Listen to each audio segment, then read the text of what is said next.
Hello everyone. मैं वर्तिका और स्वागत करती हूँ अपने चैनल पे। तो इस वीडियो में मैं मैथ्स पेडागोजी पढ़ाऊँगी। तो मैथ पेडागोजी के जो प्रीवियस ईयर के क्वेश्चन पेपर है उनको सॉल्व कराऊँगी।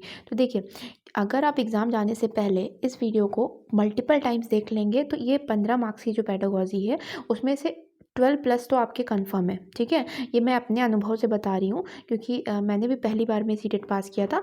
तो अगर इसको कई बार आपको रिवाइज़ करना है तो चलिए स्टार्ट करते हैं।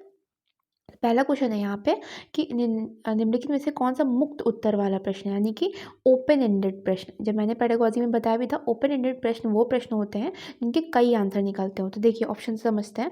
पहला है कि यदि दो संख्याओं का योग अगर 15 है, एक 7 है तो दूसरी क्या होगी। तो देखिए, अगर एक 15 है, योग 15 है और एक 7 है तो ऑब्वियसली दूसरी संख्या 8 होगी ना।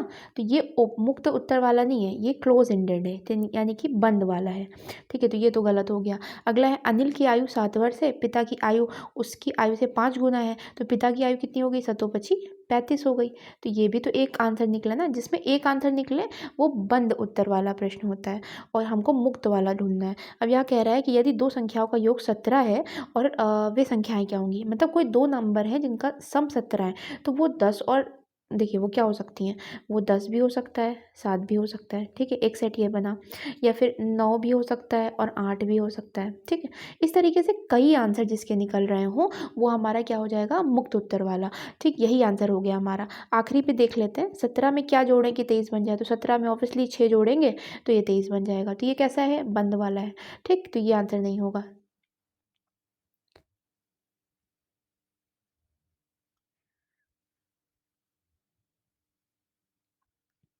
अब अगला क्वेश्चन है कि कक्षा में स्थानीय मान यानी कि प्लेस वैल्यू की संकल्पना विकसित करने के लिए हमको क्या करना है। ठीक है, निम्नलिखित पहेली का उपयोग किया, यानी कि अगर अध्यापक प्लेस वैल्यू सिखाना चाहती है तो एक पहेली यूज़ करती है। इसमें कहती है मैं 5 दहाई और 4 इकाई से छोटा छोटा हूँ। ठीक है, तो अब यहाँ पे इस पहेली का उद्देश्य क्या है। तो ऑब्वियसली यहीं पे आंसर देखिए, यहीं पे है स्थानीय मान को सिखाना। लेकिन अब स्थानीय मान वाले हमको दो आंसर दिख रहे हैं यहाँ पे, एक ये और एक ये। लेकिन अब याद रखिएगा, कभी भी बंद सिरे वाला प्रश्न पूछना अच्छा नहीं माना जाता। ठीक है, तो ये तो गलत हो गया। तो बचा क्या, बचा आधार 10 या स्थानीय मान की संकल्पना को प्रबलित करना।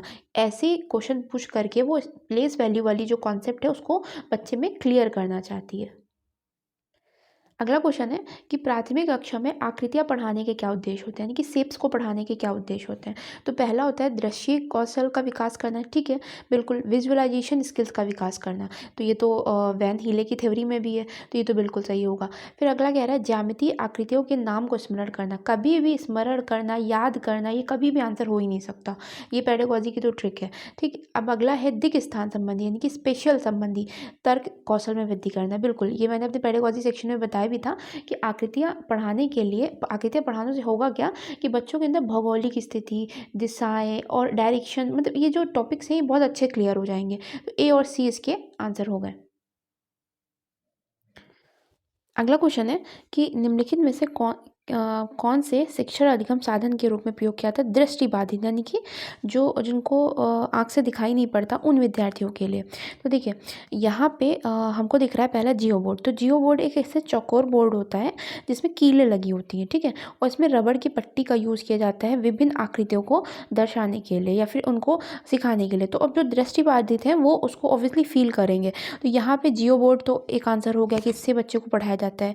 अब अगला है जियो जेब्रा क्या होता है। जियो जेब्रा एक ओपन सॉफ्टवेयर टाइप में होता है जिसका यूज़ ओपन कोड सॉफ्टवेयर होता है जिसका यूज़ जो है ज्यामिति या फिर बीजगणित आदि एल्गोरिदम वगैरह के लिए किया जाता है। तो ये दृष्टिबाधित के लिए नहीं हुआ, ये तो गलत हो गया।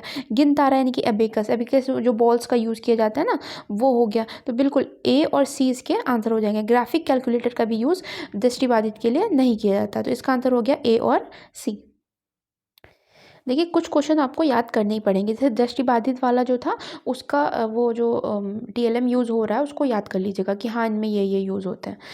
अदरवाइज़ कन्फ्यूज़न होने लगता है। तो नेक्स्ट क्वेश्चन है यहाँ पे कि ज्यामितीय आकृतियों के शिक्षण के दौरान शिक्षिका ऐतिहासिक स्थानों में, यानी कि जो आर्किटेक्चर वाली जगह होती है या फिर मॉन्यूमेंट्स होते हैं, वहाँ पे घुमाने के लिए लेके जाती है, क्योंकि क्षेत्र भ्रमण तो बहुत इंपॉर्टेंट है। तो इससे वो क्या प्रतिबंधित करती है? सीबीएसई, पहला है सीबीएसई ने क्षेत्र भ्रमण की अनुशंसा की है, अतः यह आवश्यक है। तो ऐसा नहीं है कि वो मतलब सीबीएसई ने थोपा है कि आप जाओ ही जाओ ही, तो ये तो गलत हो गया। ठीक है, एक नित्य क्रम गणित की कक्षा से अच्छा विराम प्राप्त होता है, ऐतिहासिक स्थानों पर जाने का अवसर मिलता है, बिल्कुल नहीं। ऐसा थोड़ी ना है कि हमको आराम मिलता है इसलिए हम जा रहे हैं, ये तो गलत हो गया। नेक्स्ट है, आकृतियाँ किसी भी वास्तुशिल्प का अनिवार्य भाग है, इस प्रकार के भ्रमणों से गणित को कक्षा में पार ले जाने में प्रोत्साहन मिलता है, बिल्कुल। जो शेप्स हैं वो आर्किटेक्चर का एक पार्ट है, ठीक है, इसीलिए उसके द्वारा हम जो अलग अलग शेप को भी सिखा सकते हैं। जैसे अगर अगर हम गए तो गुंबद बना हुआ है तो हम बता सकते हैं हेमिस्फेयर है, ये सेमी सर्किल जैसा दिख रहा है, इस तरीके से हम लोग सिखा सकते हैं। लास्ट ऑप्शन भी देख लीजिए, अध्यापक ने निर्धारित समय से पहले ही अधिकतर पाठ्यक्रम पूरा कर लिया है, आप खाली समय देना चाहते हैं, ऐसा नहीं है। ठीक है, तो आंसर क्या हो गया इसका? थर्ड। अब अगला क्वेश्चन है कि यहाँ पे रीना और समा एक दुकान पर बैग खरीदने जाती हैं, तो उनसे ये कहा जाता है कि बहुत सारे बैग रखे हुए हैं और अलग अलग रेट के हैं। तो यहाँ पे जो टीचर है वो कहती है कि आप इसको आरोही या अवरोही क्रम में सही करिए। ठीक है, तो इससे वो क्या करना चाह रही है, मतलब टीचर क्या सिखाना चाह रही है? तो यहाँ ऑप्शन देखिए कि प्रश्न के उपयोग से केवल आरोही अवरोही क्रम सिखाना चाह रही है, केवल लग गया, यही गलत हो गया। कुछ टैग वर्ड्स होते हैं, उनको ध्यान रखिएगा। ठीक है, यहाँ पे आपको समझ में आएगा कि केवल लगने से तो ये तो खत्म हो गया। नेक्स्ट है, शिक्षिका प्रश्न का उपयोग संख्याओं की तुलना के पार जाने और आंकड़ों का प्रबंधन और छटाई की कॉन्सेप्ट यानी कि संकल्पनाओं के परिचय के लिए करती है। अच्छा आंसर है, बिल्कुल। यहाँ पे देखो कहीं ना कहीं शिक्षिका ये सिखाने की कोशिश कर रही है कि दो नंबर में तुलना करना, कौन बड़ा है कौन छोटा है। ठीक है, उसके अलावा इसके पार जाने, यानी कि आंकड़ों का प्रबंधन कैसे किया जाए, कैसे डेटा को अरेंज किया जाए, कैसे उनको छाटा जाए, इन कॉन्सेप्ट को भी वो सिखा रही है। लास्ट के दो ऑप्शन देखते हैं, यह गणित का प्रश्न नहीं है क्योंकि यह हम संख्या पर मूल संख्याओं को सम्मिलित नहीं करता, बिल्कुल गलत। गणित का तो प्रश्न है ही है, आरोही अवरोही में कह रही है तो मैथ्स ही तो हुआ ना वो। और लास्ट है कि शिक्षिका को कक्षा में संदर्भितात्मक प्रश्नों को लाने से बचना चाहिए। अब देखिए, मैंने जो पेडागोजी वीडियो में बताया था, मैंने कहा था कि कंटेक्स्ट में तो हमको सिखाना है ना, ये कह रहे हैं बचना चाहिए। कभी भी बच्चों को हमको संदर्भ में ही सिखाना है, तो ये गलत हो गया क्योंकि इन्होंने कहा बचना चाहिए। अब यहाँ पे अगला क्वेश्चन है कि एनसीएफ के अनुसार गणित की कक्षा के दृष्टिकोण को निरूपित करता है, यानी गणित की क्लास कैसी होनी चाहिए? सूत्रों को स्मरण करना, सूत्रों को रटाना नहीं है, तो पहले ही खत्म हो गया। कक्षा में केवल शिक्षक केवल एक वाचक के रूप में हो, इनकी केवल शिक्षक बोले, बिल्कुल नहीं, छात्रों को भी बोलने का मौका मिलना चाहिए ना। तो छात्र पाठ्य पुस्तक में हल किए गए उदाहरणों की नकल करें, केवल एग्जाम्पल को कॉपी पेस्ट करें, तो ये भी गलत हो गया। तो लास्ट है, छात्र कक्षा में अर्थपूर्ण प्रश्नों को प्रस्तुत एवं हल करें, बिल्कुल मीनिंगफुल प्रश्नों को सॉल्व करें, यही उसका उद्देश्य है कि गणित की क्लास कैसी होनी चाहिए। अब नेक्स्ट क्वेश्चन है कि गणित में आकलन के लिए, असेसमेंट के लिए उपाख्यात्मक अभिलेख क्या होता है, यानी कि एनेक्टोडल रिकॉर्ड क्या होते हैं?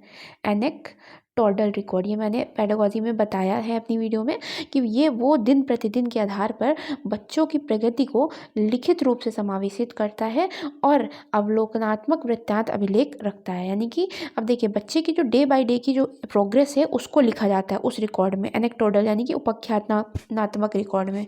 और अवलोकनात्मक वृत्तांत यानी कि उनका क्या ऑब्जर्व किया आपने, उसका भी वर्णन इसमें होता है। तो इसको आप याद कर लीजिएगा, ठीक है, मैंने वैसे करवाया है इसको। अब नेक्स्ट क्वेश्चन है यहाँ पे कि क्लास थर्ड की अध्यापिका अपने बच्चों को गुणन यानी कि मल्टीप्लाई का परिचय योग से दे रही है। तो बिल्कुल, जैसे अगर अब देखिए मल्टीप्लाई, अगर हम 2 + 2 जोड़ेंगे तो 4 आएगा, ठीक है, और 2 × 2 करेंगे तो 4 आएगा। तो इसी तरीके से अगर हम 2 को 3 बार जोड़ दें तो कितना आएगा? 6 आएगा।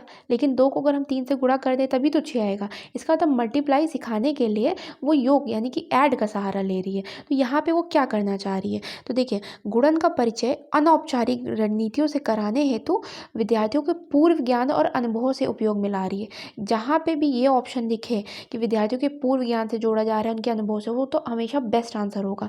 लेकिन और देख लेते हैं कि गुणन की बहुल औपचारिक कलन विधि। अब देखिए, कलन विधि का मतलब होता है इंग्लिश में एल्गोरिदम एल्गोरिदम प्रोसेस, जहाँ पे भी एल्गोरिदम विधि होगी वो गलत हो जाता है। ठीक है, बहुत सा समय नष्ट कर रही है, तो यही गलत हो गया कि समय नष्ट कर रही है और कलन विधि पर बल दे रही है, तो खत्म। छात्रों को व्यस्त कर वह अपने खाली समय प्राप्त कर रही है, तो ऐसा भी नहीं है कि वो बच्चों को बिजी कर दे रही है और अपना अपने आराम से बैठी है, नहीं। ये पहला आंसर हो गया बेस्ट। अब ये अगला क्वेश्चन है कि इसमें कहते हैं कि एक बच्ची गेंद की गणना कर रही है, तो खूब सारे गेंद रखे हैं, उस पर उंगली रख करके काउंट कर रही है। और इसने किया क्या, इसने एक गेंद को 2 बार गिन लिया, कुछ गेंदों को 2 बार गिन लिया है। तो इसमें कौन सी हमको कॉन्सेप्ट को और मजबूत करना है। तो देखिए, जब ऐसी कंडीशन आती है तो बच्चों में एक से एक संगतता को सिखाना है, यानी कि इसको इंग्लिश में कहते हैं 1 to 1 करस्पॉन्डेंस। ठीक है, 1 to 1 करस्पॉन्डेंस को हमको सिखाना है, क्योंकि लाइन बाय लाइन वो करेगा ना। अब आगे के ऑप्शन भी देख लेते हैं। पंक्तिबद्धता का मतलब होता है कि लाइन बाय सीरियलाइजेशन। ठीक है, यानी कि सीरियल से लगाना। तो यहाँ सीरियल से थोड़ी ना लगाना था, यहाँ तो पहले से लगे हुए हैं, उनको काउंट करना है, तो ये तो गलत हो जाएगा। ठीक है, वर्गीकरण यानी कि क्लासीफाई करना। क्लासीफाई का मतलब होता है अलग अलग करना, कि अच्छा ये इस एरिया में आता है, ये इस एरिया में आता है, या इस रंग की है या इस रंग की है, तो वो वर्गीकरण हो जाएगा। तो वो भी यहाँ नहीं कर रही थी, तो गलत हो गया। तो आंसर क्या हुआ इसका, केवल फर्स्ट वाला। अब अगला क्वेश्चन है कि बच्चों में भ्रांतियों को दूर कर सकते हैं। ठीक है, तो पहला ऑप्शन है कि बच्चों को उदाहरणों और गैर उदाहरणों में व्यस्त रखकर। अब कई लोग क्या करेंगे, यहाँ देखेंगे बिजी रखने की बात कर रहा है, तो ये तो गलत हो जाएगा। लेकिन नहीं, देखिए हमको सारे ऑप्शन में से बेस्ट ढूंढना होता है। नेक्स्ट है कि एक ही तरह के प्रश्नों को बनाकर, जब भी ऐसा आंसर आए कि एक ही तरह के प्रश्नों को बार बार किया जा रहा है और दोहराया जा रहा है, तो वो तो गलत होगा। ठीक है, बहुत सारे प्रश्नों के अभ्यास और ड्रिल का मतलब भी वही हो जाता है कि रिपीटिशन कराना, बार बार प्रैक्टिस करवाए रखे देना, और मतलब वेराइटीज़ नहीं लाना, एक ही टाइप के प्रश्न कराना, वो तो गलत हो जाएगा। कलन विधि, अभी मैंने बताया था कि कलन विधि का दोबारा प्रदर्शन करके, यानी कि एल्गोरिदम प्रोसेस का दोबारा प्रदर्शन करके, ये भी गलत हो जाएगा। तो इसीलिए यहाँ पे पहला आंसर सही माना जाएगा। व्यस्त रखने से आप ये मत सोचिए कि गलत होगा। ठीक है, यहाँ आगे वाला भी देखिए, उदाहरणों और गैर उदाहरणों का उपयोग करके भी हम कर सकते हैं। अब अगला क्वेश्चन, ये बहुत इंपॉर्टेंट क्वेश्चन है। देखिए, यहाँ कह रहे हैं कि एक रोमी है जो अपनी मतलब ये अध्यापिका है, ये अपनी कक्षा में बच्चों से कहती है कि आप इन सारे टॉपिक्स पर आप सिचुएशन लाइए। ठीक है, इन सारे टॉपिक्स पर आप स्थितियों का सृजन कीजिए कि कब 10+2 होगा। तो इसे मान लीजिए कोई बच्चा कहता है कि मैम मेरे पास 10 चॉकलेट है और 2 मुझे मेरी फ्रेंड ने दे दी, तो ये वो सिचुएशन हो जाएगी। इस तरीके से आपको सारी सिचुएशन बनानी है। तो इसके द्वारा वो क्या करना चाह रही है, बच्चों में क्या किस चीज़ का विकास करना चाह रही है। तो पहला ऑप्शन है, मिश्रित प्रकार की समस्याएं देकर वह अपने विद्यार्थियों के समस्या समाधान कौशल का परीक्षण कर रही है। ये मैंने बताया भी था, जहाँ पे भी प्रॉब्लम सॉल्विंग स्किल आएगा वो अच्छा आंसर होता है। लेकिन रुकिए, क्योंकि यहाँ पे क्या है, यहाँ पे और भी अच्छे आंसर है। तो अगला देखते हैं कि वह विद्यार्थियों की भाषा निपुणता का परीक्षण करिए। भाषा निपुणता थोड़ी ना कर रही है, कि वो ये थोड़ी ना देख रही कि लैंग्वेज कितनी अच्छी है, तो ये तो लैंग्वेज वाला है ही नहीं। नेक्स्ट है कि वह विद्यार्थियों की गणितीय कथनों और समस्या समाधान। देखिए, अब समस्या समाधान यहाँ पे भी है और यहाँ पे भी है, तो इन दोनों में बेस्ट कौन सा है, इन दोनों में बेस्ट ये वाला है। क्यों, क्योंकि वो टीचर क्या कह रही है, टीचर यहाँ पे कथन बनाने को कह रही है कि सिचुएशन बनाइए। तो जब सिचुएशन बनाएंगे बच्चे, तो उनके अंदर गणितीय कथन यानी कि जो गणितीय सिचुएशन है, और साथ ही साथ प्रॉब्लम सॉल्विंग स्किल्स का भी डेवलपमेंट होगा। इसीलिए ये आंसर बेस्ट हो जाएगा। और लास्ट वाला गलत हो जाएगा, क्योंकि अनुशासन कायम करना है, ये तो गलत हो गया। तो बेस्ट आंसर क्या हुआ, ये। इसीलिए प्रीवियस ईयर क्वेश्चन बहुत इंपॉर्टेंट होते हैं। ठीक है, इससे आपको सीखने को मिलेगा कि देखिए 2 आंसर भी हो सकते हैं और दोनों में से हमको बेस्ट चूज करना है। अब अगला क्वेश्चन है कि निम्नलिखित कथनों में से गणित शिक्षण के उच्च उद्देश्यों की सूची, यानी कि गणित का हाई एम क्या है। तो पहला है कि गणित शिक्षक को रोजगार योग्य बनाना। अब देखिए, यही गलत हो गया कि हम गणित शिक्षा का उद्देश्य केवल बच्चों को रोजगार योग्य बनाना नहीं है। ठीक है, जिससे वो सामाजिक आर्थिक विकास करते, कि ऐसा नहीं है। ठीक है, गणित शिक्षा बच्चों के आंतरिक साधनों जैसे अमूर्त चिंतन, बिल्कुल अमूर्त चिंतन, तर्कसंगत निष्कर्षों को निकालने वाली होनी चाहिए। मैंने बताया था कि हमको क्या सिखाना है, मूर्त से अमूर्त की ओर। देखिए, जब प्राइमरी में बच्चे हमको चीज़ें प्रेजेंट करनी है, फिर हमको कहाँ पहुँचना है, अमूर्त की ओर, यानी कि कॉन्क्रीट टू एब्स्ट्रैक्ट की ओर। ठीक, तो ये आंसर तो अच्छा हो गया। अगला देखते हैं, बच्चों को गणित को जीवन की एक विधि जैसे कि संप्रेषित करने, विचार विमर्श करने, समस्या समाधान, आ गया ना समस्या समाधान, ये दो आंसर बेस्ट हो जाएगा। ऐसे कुछ एक टैग वर्ड्स होते हैं जिनका आप यूज़ करके आराम से पास कर लेंगे। आखिरी है कि गणित शिक्षा तथ्यपूर्ण ज्ञान। अब तथ्यपूर्ण ज्ञान आ गया यानी कि फैक्चुअल नॉलेज। क्या बच्चों को केवल हमको फैक्ट वाली नॉलेज देनी है? नहीं। ठीक है, प्रोसीजनल फ्लुएंसी देनी है? नहीं। तो फैक्ट वाला नहीं बताना हमको, मतलब वेरिएशन देनी है, बच्चे हर एक जगह से वो सीख सकें। तो यहाँ पे आंसर क्या हो जाएगा? बी और सी। अब ये देखिए अगला क्वेश्चन है, इस पे मैंने वीडियो भी बनाई है, न्यूमैन्स त्रुटि विश्लेषण सिद्धांत। इनके अनुसार इन पांचों स्तरों को क्रम में लगाना है। तो देखिए पहला स्तर क्या होता है मैं बता देती हूँ। पहला बच्चे क्या करते हैं, मतलब इन्होंने बताया था कि बच्चों से गलतियाँ कहाँ होती है। तो पहला है कि बच्चे प्रश्न को पढ़ते हैं। ठीक है, पढ़ना हो गया। ठीक, अगला क्या होगा? दूसरे नंबर पे समझना होगा, प्रश्न को समझेंगे। ठीक है, समझना। तीसरे में क्या आएगा? तीसरे में आएगा चिन्हों का रूपांतरण करना, यानी कि अब वो क्वेश्चन को बनाएंगे, यानी कि ट्रांसफॉर्मेशन आ जाएगा। ठीक, चौथा क्या होगा? चौथे में आएगा प्रोसेस करना। ठीक है, प्रोसेस, संक्रिया निष्पादन करना। और आखिरी में क्या आएगा? इनकोडिंग, यानी कि उत्तर लाना। ठीक, अब इन सारे प्रोसेस में गलतियां होती हैं। अब देखते हैं यहाँ पे कैसे क्रम होगा। सबसे पहला क्या होगा? बच्चों को पढ़ना ना, समस्या को पढ़ने में सक्षम बनाना, यानी कि बी वाला हो गया पहला। दूसरे में समझना। ठीक, ये समझना मुझे दिख गया। थर्ड में क्या होता है कि वो जो क्वेश्चन है उसको बैठाएगा ना, उस पर क्या बोलते हैं, चिन्हों का रूपांतरण करना। तो यहाँ देखिए गणितीय मांग के अनुसार समस्या का अनुवाद करने की आवश्यकता है, यानी कि उनको लिखना। थर्ड हो गया। फोर्थ में संक्रिया, संक्रिया करना मतलब प्रोसेस करना। ठीक, और पांचवें में क्या हो गया? उत्तर को अर्थपूर्ण रचना करना, यानी कि उत्तर लिखना। तो ये क्रम क्या बना हमारा? क्रम बना बी ए डी सी ई। ठीक है, बी ए डी सी ई। देखते कौन सा है? ये हो गया लास्ट वाला।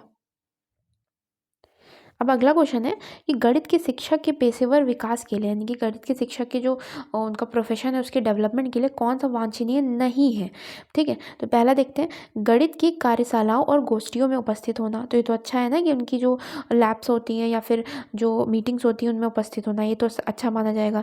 फिर कह रहा है शिक्षण अधिगम के साधनों को विकसित करना, ये भी अच्छा माना जाएगा।